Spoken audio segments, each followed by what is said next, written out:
ہماری صورت میں سیرت میں انقلاب آئے، جہاں سے گزرے لوگ کہے نبی کا غلام جا رہا ہے۔ میں نے تقریباً پورے 2 گھنٹے تقریر کر دی، گفتگو میں کہیں کوئی غلطی ہوئی ہو اللہ کی بارگاہ میں توبہ کرتا ہوں۔ پیغام میرا یہی ہے، ہر سنی نے میلاد منانا منانا منانا، جھوم جھوم کے کہنا آج میلاد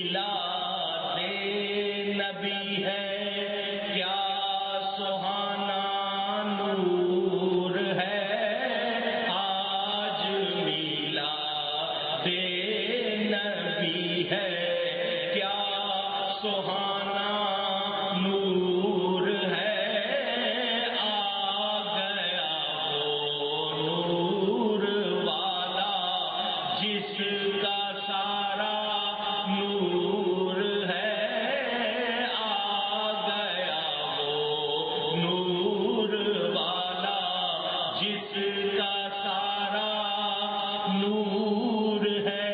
تو میلاد مناؤ، درود و سلام کے ترانے گھر گھر پڑے جائیں، اور سب عہد کریں کہ ہم اپنے اندر نبی کی سنتوں کا انقلاب لائیں گے اور خود کو حضور کا سچا غلام بنائیں گے۔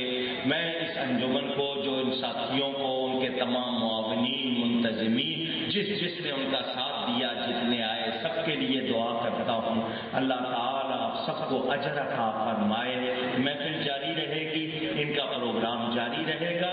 میں اجازت لوں گا۔ یہ ایک سوال آیا ہے، اگر عبادت میں دل نہ لگے، نماز قرآن پڑھنے میں مزہ نہ آئے تو کیا پڑھا جائے کہ دل اس طرف مائل ہو جائے؟ یہ جو دل مائل نہیں ہوتا نا، اس کی 2-3 وجوہات ہیں۔ یا تو آپ کا رزق جو آپ کھاتے ہیں حلال کمائی نہ ہو، یا وہ جس طرح حاصل کیا گیا ہو وہ غلط ہو، یا پھر آپ کے منہ سے غلط لفظ نکلتے ہوں، جھوٹ، غیبت، گالی، تو انسان کو اپنے اندر تبدیلی لانی چاہیے۔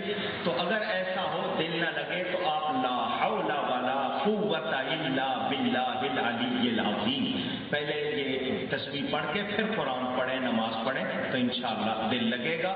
اور اپنے آپ کو چیک کریں کہ کہیں میری کمائی غلط تو نہیں، رشوت کی یا لوٹ مار کی یا سود کی یا حرام کی، یا جس کو آپ اوپر کی کمائی کہتے ہیں، یہ اوپر نیچے کی کمائی آج تک مجھے نہیں سمجھ آئی کیا نام رکھے ہوئے، یہ اپنے آپ کو دھوکہ دینے والی بات ہے۔ تو اگر ایسا ہو تو پھر انسان کو مزہ آتا نہیں۔ سوال، کیا روزے میں شوگر چیک کر سکتے ہیں؟ تو شوگر چیک کرنے کے لیے تو آپ صرف وہ تھوڑا سا ٹک لگا کے خون ہی لیتے ہیں، اس سے روزے میں کوئی فرق نہیں پڑتا۔ خون دینے کا جہاں تک سوال ہے، خون دینا، خون لینا، یہ کوئی کاروبار نہیں ہونا چاہیے، یہ صرف حالت اضطرار، زندگی موت کا سوال ہو جائے، اس میں خون دینے میں کچھ علماء نے جو اجازت دی، اختلافی مسئلہ ہے۔ لیکن اگر خون دینے سے آپ کو یہ شک ہے کہ آپ کا روزہ پورا نہیں ہو سکے گا، آپ کو غشی ہو جائے گی، بے ہوشی ہو جائے گی، یا اتنے کمزور سے سنبھال نہیں سکیں گے، پھر روزے میں نہ دیں۔ اور اگر آپ اتنے توانا ہے کہ خون دینے کے بعد بھی روزہ سہار سکتے ہیں، تو پھر آپ روزے کی حالت میں دے دیں۔ سوال نمبر 2، عورتوں کا بھووں آئی برو کے بال اکھیڑنا، اس کے بارے میں حدیث میں سخت ممانعت ہے، بہت سختی سے منع کیا گیا۔ البتہ مونچھ نکل آئے عورت کے یا داڑھی نکل آئے، اس کے بال اکھیڑ سکتی ہے، وہ منع نہیں ہے۔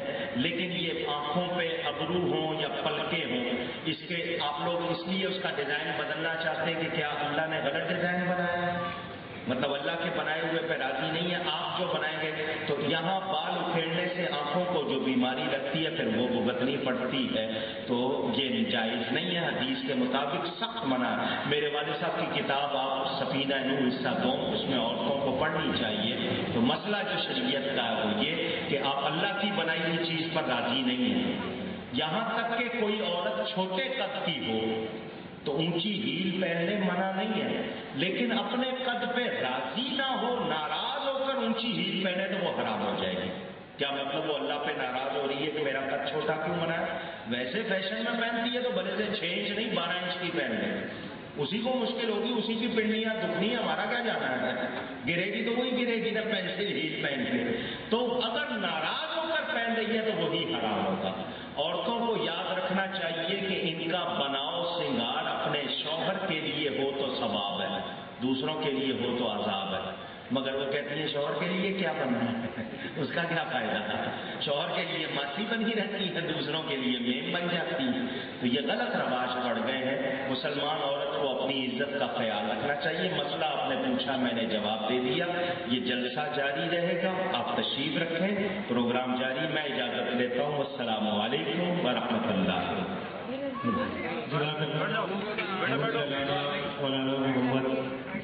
صحبت نورانی اور باڑی کا بہت ممنون مشکور ہے۔ اور حاضرین محفل اب سے چند ہی لمحوں میں انشاءاللہ صدیق اسماعیل صاحب آنے والے ہیں اور لنگر کا بھی اہتمام ہے۔ گزارش کرتا ہوں تمام حاضرین محفل سے کہ عزائے کرم تشریف فرما ہوا اپنی جگہ پر۔